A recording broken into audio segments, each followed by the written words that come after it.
I'm Susan. Welcome to Tea and Games. This is going to be a little bit different. Ah.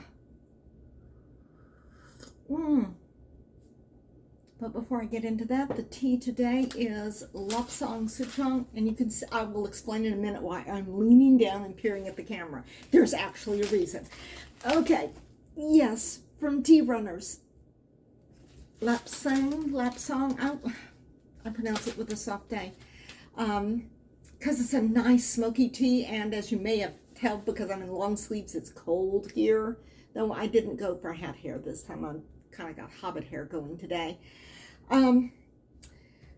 This has been, past couple of weeks have been kind of crazy. I've had jury duty, and it's been exhausting and emotionally wrenching, and it's just not over yet. So I'm going to try to keep this short. Behind me, you may notice these little tag thingies here. This is because I've got a big wall Scrabble board, which you may have seen in a post I made yesterday, which if you didn't see it in the feed, look in the community tab. Also, check your settings for the feed, because it will sometimes hide posts and only show videos if you don't have it set to show posts as well as videos. Pro tip there. Okay. I'm going to start a new series, and that is Fave Games, and that's why I am doing this here, is because I've got the game out on the table, and this is the only way I could get the whole thing into the shot, which is why the Scrabble board is not in the shot. Today, we're going to be looking at Canopy. A lot of game in a very small box.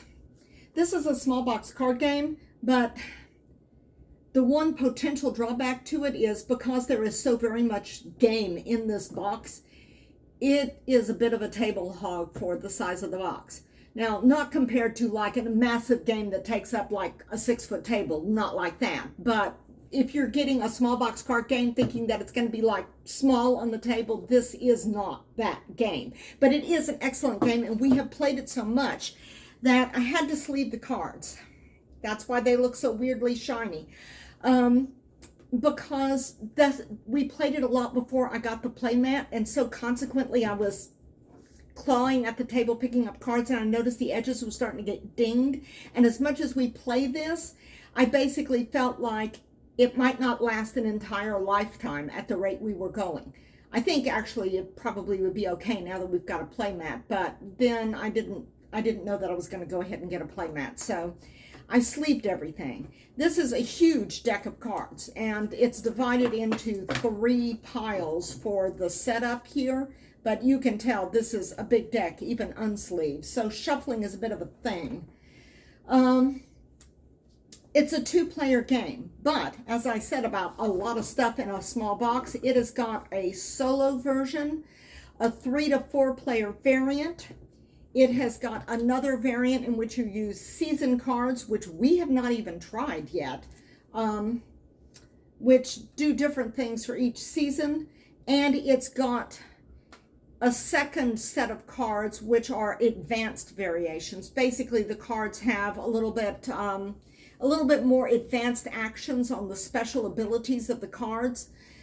So what they recommend is that you play with the regular deck, get really familiar with it, and then when you're like comfortable with the gameplay and the card abilities, then you just shuffle in those advanced cards. So it's kind of like a little mini expansion that's already in the box, like the Seasons card is a mini expansion in the box, and there's a 3 to 4 player version and a solo version. So like I said, a lot going on in a very small box.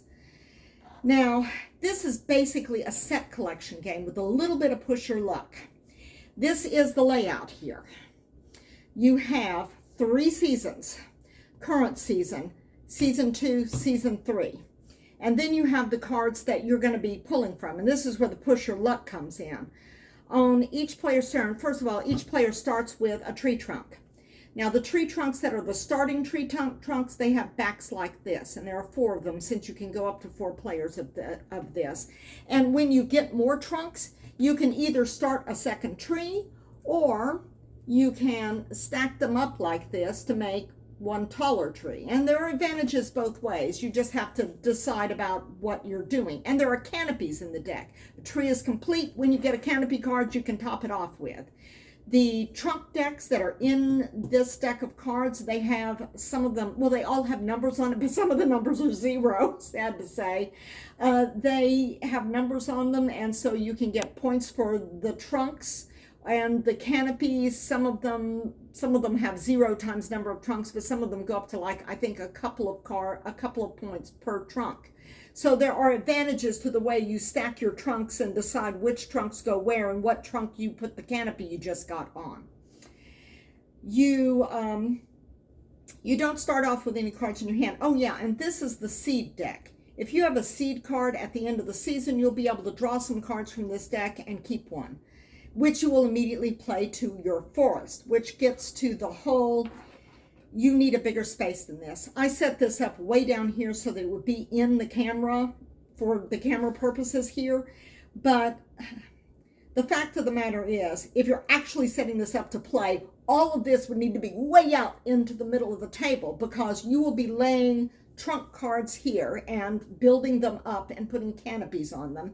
And then you will also be laying out in front of you sets of animals. There are 2 of each animal, and some of the cards just have scoring points on them, and some of them have special abilities. You will be laying out sets of a whole bunch of different exotic flora, plants and flowers and things like that. You will also be collecting sun and rain cards, which you need to try to get pairs of, because they don't score unless they're in a pair, and you get 5 points for a pair. You will also be picking up cards like blight and fire and disease and things. Some of them, like lightning and drought, are used immediately and then discarded.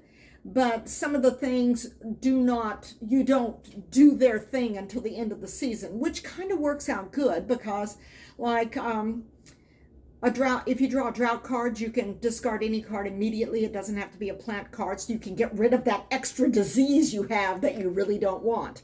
1 disease or 1 fire is okay. 2, and you have to get rid of a couple of things.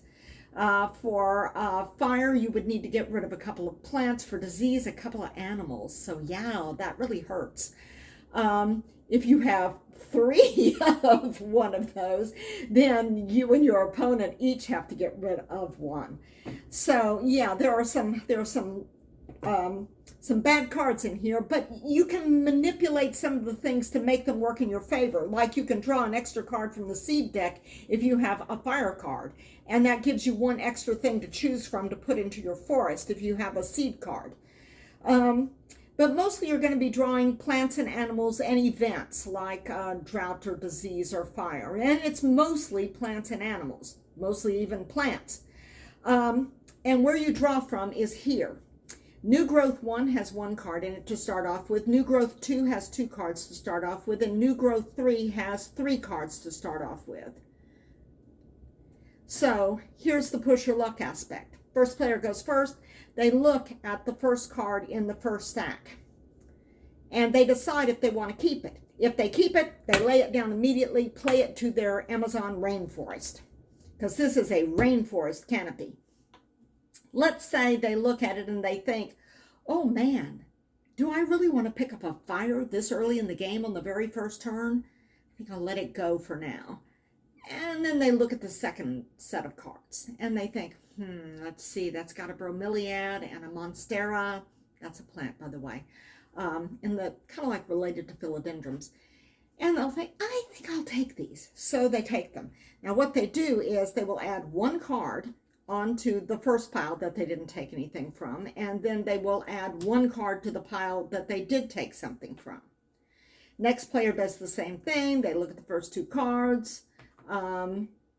They decide to pass on them maybe. They look at this card, may decide to pass on it, put a card on each of the stacks that they passed on, and then they get to the third one. They don't have to take the third stack of 3 cards here. They can look at them, and if they want to keep them, they can keep them, and they have to play them into their forest immediately. There's nothing kept in your hand. It all goes on the table, which is what I say about this table fills up kind of fast. But some of the cards are then discarded when you do end of season scoring, but then you just build it all up again in the next season. But let's say that second player here decides they don't actually even want any of these, the third cards here. So then what they do is they draw one card off, oh wait, wrong deck. No, that is the right deck, current season.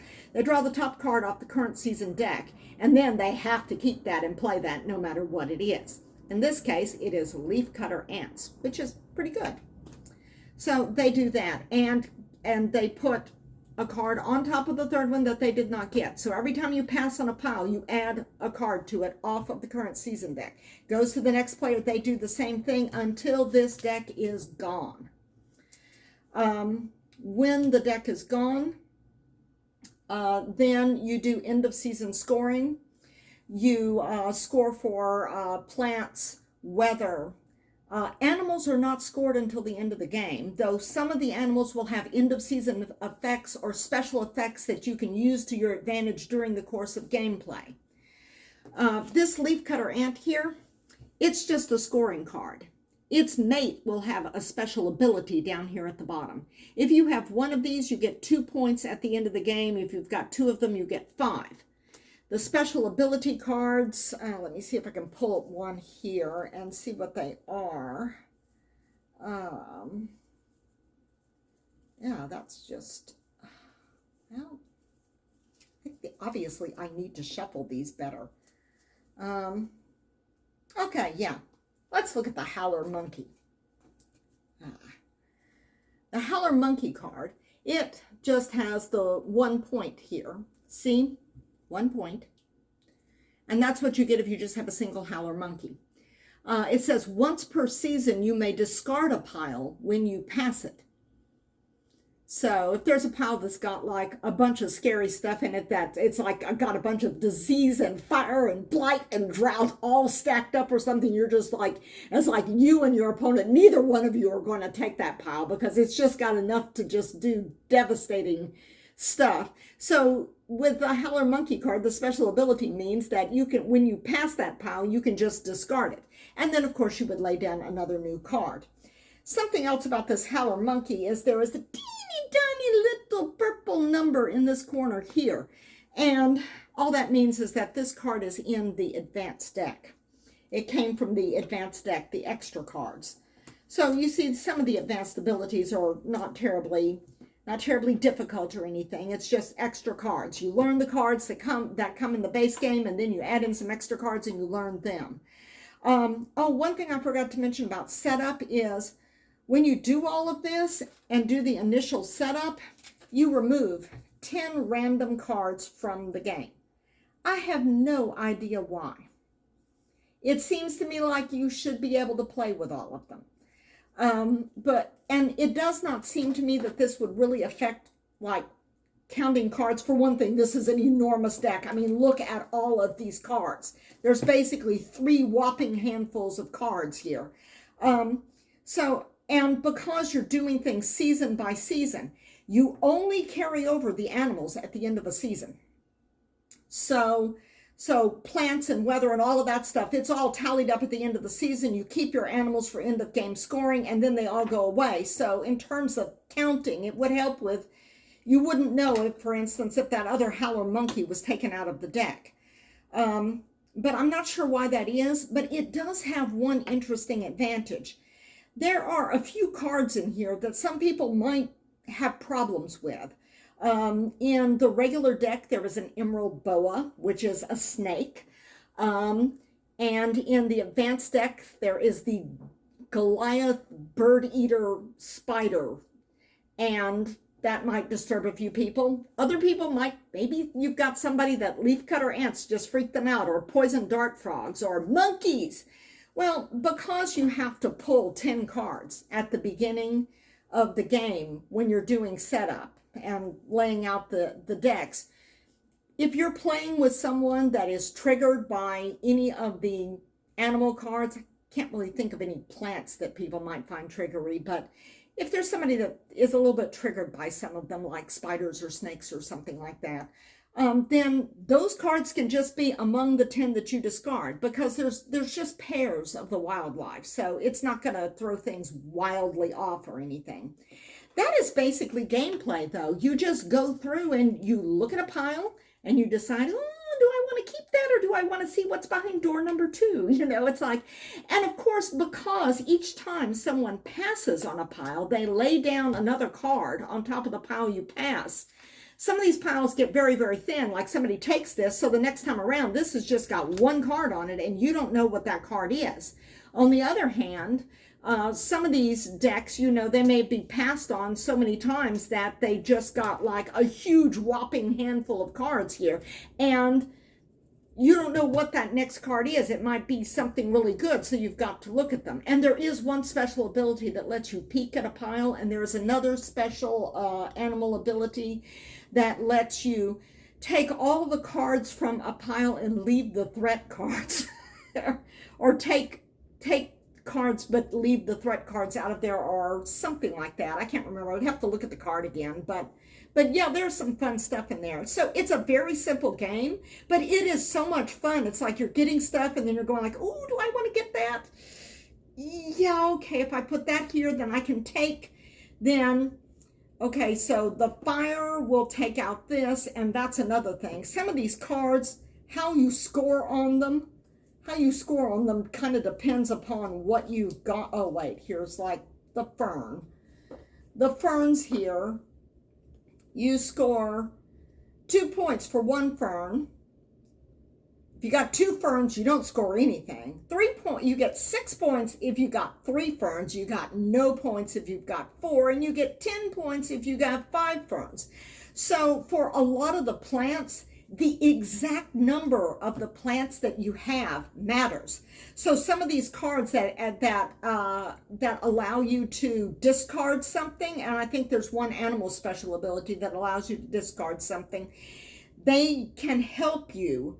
You know, if you're thinking, I might be able to pull this off, it's like I'm either going to draw another one of those plants, or I can then use this card to ditch it if I need to at the end of the season. So there are those kind of calculations going on, and it's really kind of fun. At the end of the season, you score your completed trees. I haven't even talked about trees. There are canopies in here. Canopies, canopies, canopies. Yes, here's a canopy. This is a canopy card. Just making a mess here. You put it on top of your tree. And like I said, you just string down as many trunks as you can. More trunks generally mean more points, unless you just get a string of trunks that have 0 on them, and some of them do. And what I would do in that case is I would split them off into separate trees, because it's good to have separate trees. There are points awarded at the end of each season for tallest tree, and at the end of the game, there are points awarded for largest forest.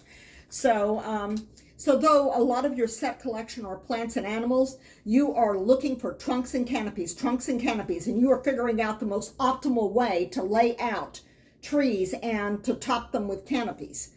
So, yeah, and the seed cards, as I said, there are seeds in here. And if you draw a seed, then at the end of the season, you can draw 3 seed cards and then keep one of them and put them into your forest, which is another way of kind of jiggering and optimizing and getting that, maybe that little extra thing that you needed before end of season scoring. If you have 1 fire card, then you get an extra card to choose from the seed deck. And the cards in the seed deck, they are the same type of cards that you would get for in the regular deck. There are not any animals in the seed deck. I mean, that kind of makes sense because this is seeds, plants. So you'll get plants, you'll get weather, you'll get trunks and canopies. I didn't talk about the weather cards. I mentioned that you need a pair to score. That's what they look like, sun and rain. And, you know, sometimes I just get nothing but sun. And if your sun and rain is out of balance, you don't get to score your orchids, which are in the advanced deck. And that is the game here. When you score your trees at the end of a season, you put like a little animal marker on it to show that that tree has been scored already. And if you do have, and since these are the same animals that you will find in the deck, if you've got somebody that is triggered by a specific type of animal like spiders or snakes or poison dart frogs or whatever, then you would probably want to remove those from these marker things as well. These here are your little leaf tokens, which have points on them, which is what you use to total up your points there at the end. That is the game, just kind of in a nutshell. I figure I've missed a few little things here and there, but all in all, that's pretty much it. This is one of our favorite games, and it plays relatively quickly, particularly once you get familiar with the cards and the combinations and how things can work together. It plays very, very fast. It's a lot of fun, and so you can just play game after game after game after game. So that's it for today. I'm starting this as kind of a new series, which I'll make a playlist for, of fave games. And I'll give you a little overview of some of our favorite games. And because I've just been so drained by doing jury duty, we've been playing a lot of fast, light, short fave games. And I wouldn't put them in order. I'm not sure what my absolute fave would be, but Canopy would probably be either in the 1 or 2 slot in terms of fave games that we just have. I mean, there are periods of time where there are a few of our favorite games. They never leave the dining room table. They're just in a small box stack down on one corner because we just open them up, slap them onto the table, and play. And that is an advantage of small box games, is that you can get them out of the box and onto the table and have them played and just have a lot of fun within a very short period of time. We've got more stuff that may be disruptive of me making videos. This video is very, very, very late. I still have jury duty. I am still on jury duty. It's got probably at least another week to go, and we're going to have some home renovation stuff done soon, like early March. And so as we get further into February, and we're going to be doing some stuff to get ready for that, and there's going to be, there may be another disruption or break in filming, but I will try to do these little short small box things here every now and then, and because I have a lot of fun talking to you about games, and it has a solo and a 3 and 4 player variation. So do not let the fact that this is primarily a 2-player game throw you off, because it's got a lot of stuff in the box. It's got a lot of variations. It's got a lot of range, and it's got a lot of replayability. I mean, every game is a little bit different because it's all in how the cards end up stacked and the decisions that you and your opponent make.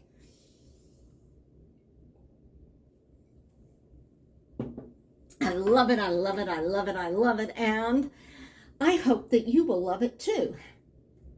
The tea from Tea Runners, I'll put a link down below. Not a paid advertisement, I just really like their teas. I will see you next time round the table. Until then, bye.